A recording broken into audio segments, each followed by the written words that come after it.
G'day there guys, Marky here, and welcome back to another episode of r/Am I the Arsehole. With that said, I want you to sit back, relax, chunk a prawn on the barbie, and let's get right into it.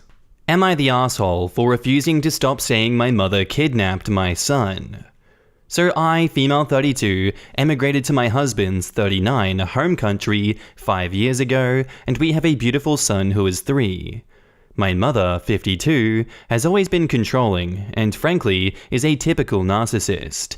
She was dead against my moving and was even more upset when I had my son. As a combination of her husband being terminally ill and the pandemic, she wasn't able to meet my son until this week, and she has complained bitterly about how we cheated her out of her special time with her first grandson. I wasn't exactly excited about her coming to visit us, but my husband convinced me that we should try to let our son have a relationship with her. Well, from the moment she arrived, she complained. Our house is too small, the garden is overlooked, etc.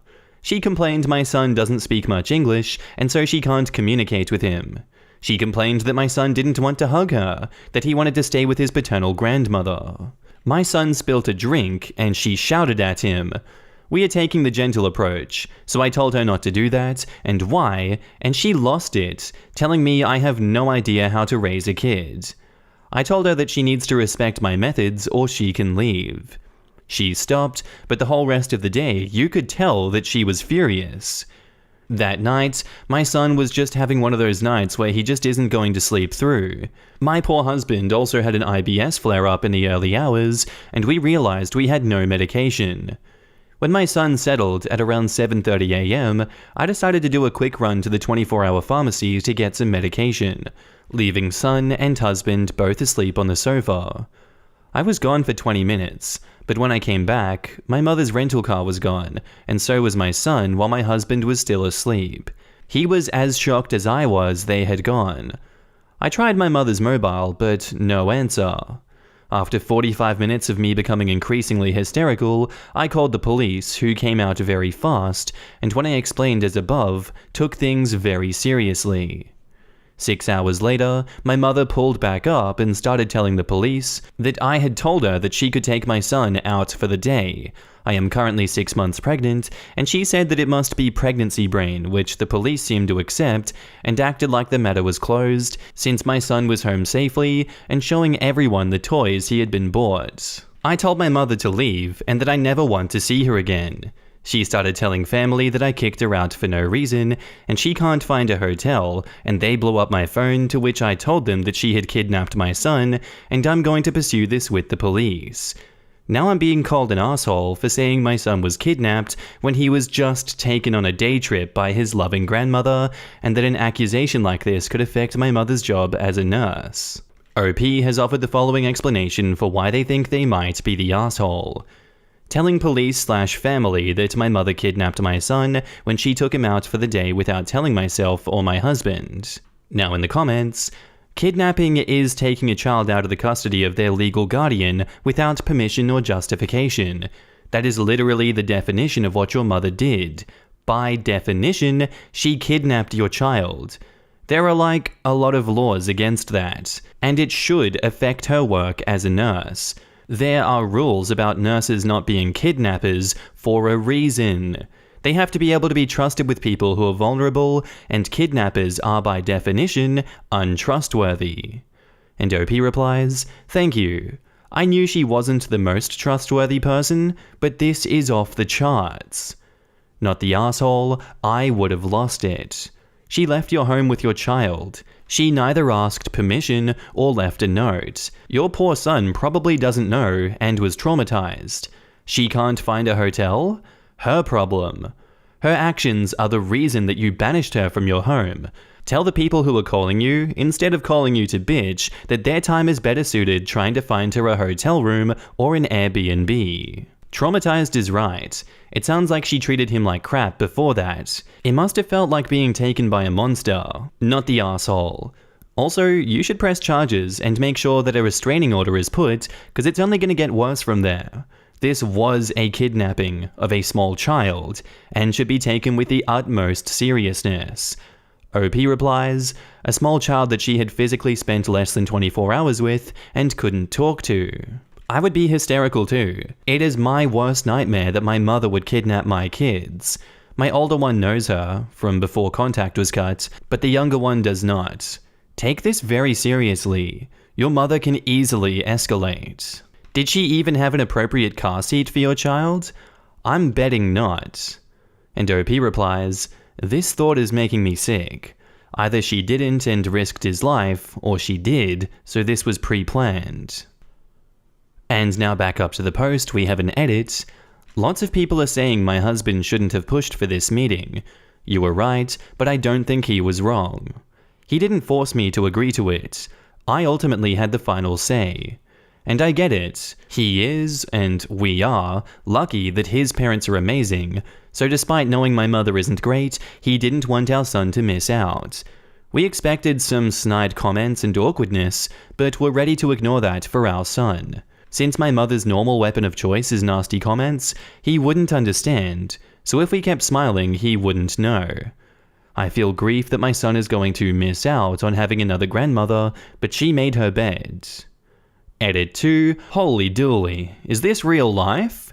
So she's now trying to change the narrative to, I did not kidnap your son, but also, if you think your husband could just sleep through an abduction, then your marriage is a sham. How could you be so reckless to leave your child with him? I cannot even with this. I did not kidnap him. I did not. Oh, hi, King Paimon. And now, onto the update, of sorts. Thank you everyone for the support. It seems maybe I got a bit lost in my translation. Emotional, and the police spoke native language and very fast with strong accents. The case isn't exactly dropped. They have spoken to my mother, and basically told her not to approach the house or they will consider it a threat/harassment and will act while they continue investigating. But they feel that her leaving the country tomorrow is enough of a resolution. Apparently she's shown ticket info.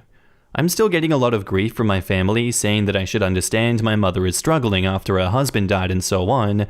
This again is making me question my reaction, but I can't forgive this. I will reach out to relative embassies, but I feel like nothing will happen. My partner's family are being amazing and are looking after us all. And now in the comments, I expect there will be more updates on this later on. OP's mother has tickets for the son as well? Either that, or she's not actually going on her flight. OP needs to make sure that her locks are changed and have her son sleep in with her and her husband until it's verified that the mum is gone. I was thinking the same thing. Sadly, you hear horror stories all the time of family members kidnapping a kid and then fleeing the country. It always turns into a jurisdictional nightmare. OP's mother struggling with grief over her deceased husband in no way justifies or is even related to taking OP's son against her wishes. Her family needs to wake up. I think part of it is that people not expecting kidnapping to be done by a grieving relative of the victim, even though that's one of the most common situations where it happens. OP says her mother was furious, and then she took the baby for 6 hours without letting OP know where she and the baby were. This is a punishment. And apparently didn't answer her phone that entire time. OP's mum knew what she was doing, she just didn't expect to receive backlash. It is completely inexcusable behavior to disappear with your grandson in a country you're unfamiliar with for 6 hours without any contact to his parents. Grandma is out of her mind, and family is just conditioned to enable her behavior because they're all either manipulated or used to her BS. If she wanted an unplanned day with him and took him while you were gone, she could have called you and told you, I'm taking him to X place, and bounce. And then just stay in contact with you throughout the day. Kind of like in, it's easier to ask forgiveness than ask permission. As of course it would have been still wrong for her to take him, but at least you wouldn't be worried sick with no clue what's happening and her having zero contact with you all day. Seriously, she's out of her mind. But her blaming your husband and saying that he would let your son be kidnapped is the final straw for me. If she said that about my partner after what she just did, she's completely done. Get out of my house now or I'll call the cops. Followed by going no contact. Our next post is titled, I thought we were friends with benefits for about 3 years, but now she's accusing me of treating her like a placeholder. Friends with benefits is now over, but I still want to be friends, but she's upset with me. I thought I would post this here, as my friends are divided. My roommate, female 26, and I, male 24, started sharing accommodation about 4 years ago. I was attending university and working towards my degree, which was going to lead to a highly remunerated profession shortly after graduation. I was trying to keep my loans down, but as I was focusing primarily on study, I didn't work much. She was, and still is, working full-time, and over the years, she paid more and more towards the household maintenance. I never asked her to, but I really appreciated it, and did more housework as my share of the load. We started having a sexual relationship about 3 years ago. She's not physically my type, plain and a little bit overweight, but she's a great girl, and we both enjoyed our physical time together. I recently graduated and have started on a very high wage, but this is based on my niche skill set that I worked so hard to acquire. I've started going to work functions and met a gorgeous girl, sexy and smart, and working close to my field. I got her number, and I was arranging to meet up with her a few days later when my roommate came into the rumpus room and asked me what the hell I was doing. I ended the call and asked her what the hell she was doing, and she then told me that we were a couple. I blinked at that and said that we were friends with benefits, but then she started saying she supported my broke ass through college, and now I was earning 6 figures, I was off to get a better girlfriend. I don't think I'm clueless, but this completely blindsided me. We have separate bedrooms. I have never introduced her as my girlfriend to anyone. I never thought that we were a couple. It was a great arrangement for the both of us. But it's time for me to move on, and friends with benefits is never permanent. A few of my male friends agree with me, saying that I'm a pretty good-looking dude, and she must have known that she was out of her lane. My female friends say they always assumed that we were a couple on the down low, whatever that means. And I'm a douche, and I was using her to support me, and now I'm moving on to the real girlfriends now that I'm earning big. I think both she and I both made mistakes and assumptions, but I did pull my weight doing housework, and I never ever once said that we were a couple, and she didn't either. I was going to move out shortly in any case now that I have a good cushion behind me, but I don't want to end our friendship on this note. I started paying half the rent immediately when I got my first paycheck, and have been still doing the bulk of the housework. And now in the comments, yeah, and this is why asking, hey, what are we, is always a great idea. Also, please don't try to keep the friendship. You're going to make it harder for her than it already is. Have some empathy. Communication in general. It's depressing because it's so simple in hindsight, but often things just creep up. Then you feel like you're gonna maybe jinx something good, so you never bring it up. But it almost always leads to worse issues. Hey, I noticed you're paying more towards house stuff. Is it okay if I do more work since money is tight? I don't want to create an imbalance. Hey, I've been loving the new sexual side of our relationship, but I want to make sure you know that I'm not looking for a girlfriend. If that's an issue, we can remain platonic, etc. No. You owe her money for when she supported you. Pay her back. And OP replies, I agree. I will be making a lump sum payment to her when I move out. I saw in one of your comments that you didn't know what to say to her, so it didn't come off like you were paying her for services rendered. It's pretty simple, really. On reflection, I've realized that you were subsidizing my life because you believed we had a relationship. I would like to return the money that you spent on my share of the rent, as it was given under false pretenses. I will transfer you X dollars on X date. Again, I am very sorry for the miscommunication. She doesn't think she's a prostitute, you don't come off as a coward, or that you're paying to make the situation go away. You are simply correcting a mistake now that it's been brought to your attention. Why is it important for us to know that she's plain and a bit overweight and not girlfriend material? Why is it important for us to know that you've got a niche skill set and are about to earn so much more money? Why is it important for us to know the characteristics of the new girl? Why is it important for us to know that your buddies agree with you that she is outside of your league? I'll tell you why. It's because you're full of yourself. So effing much that you can't even see that this poor woman has done everything one does in a relationship. She supported you financially, and no, you don't get brownie points for doing more housework. You are not a house husband, as that would require you to be in a relationship, which obviously wasn't the case here, so you don't get relationship privileges. She spent her time with you and had sex with you for 3 years. And no, you don't get the cop-out of everyone has a type, because you don't spend so much intimate time with someone that you're not attracted to, if it wasn't a pure egocentrical need. And now you even dare to tell everyone here that you have so much respect for her, while letting your buddies talk about her like she's absolutely beneath you? What kind of friend even are you? Man, you suck big time. And now, on to the update. Thanks to everyone who provided feedback. I wanted to apologize to a few people. My responses were rude at times, and/or not fully acknowledging the effort people had put in to provide some good advice and guidance in my situation. I have had some time to think about things, and enough time had passed since the phone call meltdown to talk with her. I'm glad I posted it when I did, because she pulled me up since then and we talked it out. It was pretty emotional on both parts. We actually had the longest conversation we've had in a very long time. Long story short, I had won a multi-year scholarship for my studies, in addition to hefty reductions in tuition. This was how I was able to study full-time without being in paid employment, but I devoted most of my scholarship to savings as well as paying off my tuition. Having said all of that, I am borrowing money from my dad to make sure I pay her an agreed and fair amount of money in acknowledgement of the financial contribution she has provided over the last few years, under the misapprehension that it would lead to a relationship. I still need some money to pay up front to secure a new place to live, as the housing market is very tight. I am also paying out my half of the lease until the lease expires, and I'm moving the rest of my stuff out in the next 2 weeks or so. She can get another roomie in or whatever, it doesn't worry me, and bank the rest. On the whole friends with benefits situation, I am an idiot for not having the conversation at the start.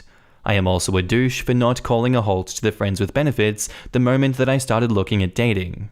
Yup, no argument. I have lost a lot of respect from my dad about what I did, as I had to explain why I needed a fairly hefty loan of money. Why didn't my roomie discuss anything or bring anything up earlier? This was pretty bad. She said that she had seen a future with me when I first moved in and told her about my study plans and career goals. She said that she had always wanted to be married to a good-looking man who could also take care of her, and that if she helped me, she thought that I would fall in love with her. She was desperately not trying to push me or rock the boat to keep me here, so anything I wanted she was willing to do for me. She said that I was the nicest guy she had ever been with, and that she was happy to have me on whatever terms that I wanted. Of course, I didn't think that there were any terms at all. It worked well for the both of us, I thought, so no more thought given after that. The reason she never really spoke too much to me, other than we are both very busy people, so if we aren't working or doing chores at home, then we are sleeping, was that she didn't want to screw up or be too needy or let the crazy out. I had no idea that she had such low self-esteem. She said that when I had graduated and got my career launched, she thought that I was going to make it official with her and start dating her properly, etc. And of course, what did I do? Start making arrangements to move out and call a lady that I met. So did she accept my apology? Yes and no.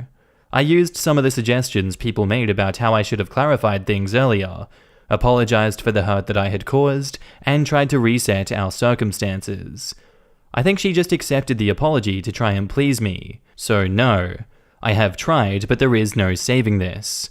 No amount of money I can pay her is going to fix the situation, and in regards to all the comments about me being arrogant about my appearance, it had to be acknowledged that good-looking people do have advantages in life.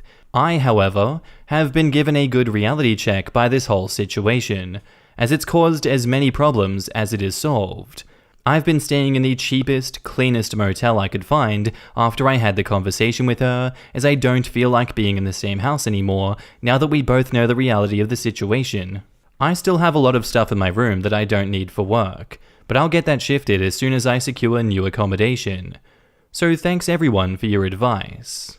And now in the comments, holy F, I know conversations are hard, but it baffles me that they spent 3 effing years sleeping together and never having a conversation about it.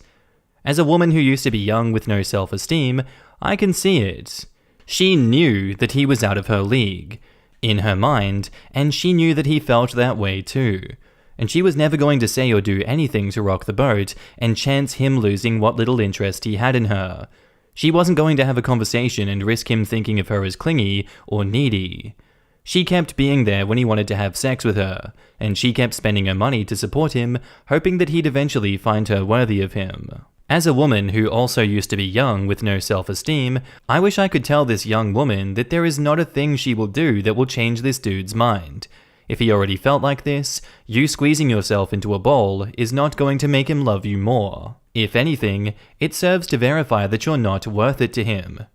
I wish I could tell her that there are many, many men who do not view women this way, and that being single is a valid and viable option. The whole, I had a hefty scholarship that I banked instead of paying my fair share, says all I need to about this sack of human garbage. No wonder his dad was disappointed. You need 3 years worth of what now? Dad, you know how it is. Sometimes you just gotta openly disrespect women while effing them in secret to get ahead in life. Money, please. Why does he have to borrow money from his dad if he's doing so well with his amazing, lucrative specialist job? My money is on he doesn't repay his dad because he figures it's an advance on his inheritance. Guy is only about himself. See, I'm confused about that too. Like, shouldn't he have the money he saved for the last 3 years by not having to pay rent? Sounds like OP was hobosexual and is actually downplaying how much he needed his roommate. We can only hope that he scores his trophy wife, who will in turn only be in it for the money and then screw that guy at the tennis club. Then OP will be in midlife, never having had any relationship with mutual respect. This is exactly what will happen, honestly. People like this don't suddenly start prioritizing the right things and respecting people for the right reasons. He'll probably also ignore his wife for 10 years, and then be all pissy that she has built a rich life without him, all while still being married to him. And then he'll leave and blow up the family unit for someone who makes him feel young again, because he's inherently selfish and justifies it with any stupid logic he can think of. I would be so ashamed of my son if he did something like this. What a waste. And that's where I'm going to finish our episode for today, guys. I do hope you enjoyed. If you did, let me know what you thought of it down below, and I'll see you in the next episode. Bye.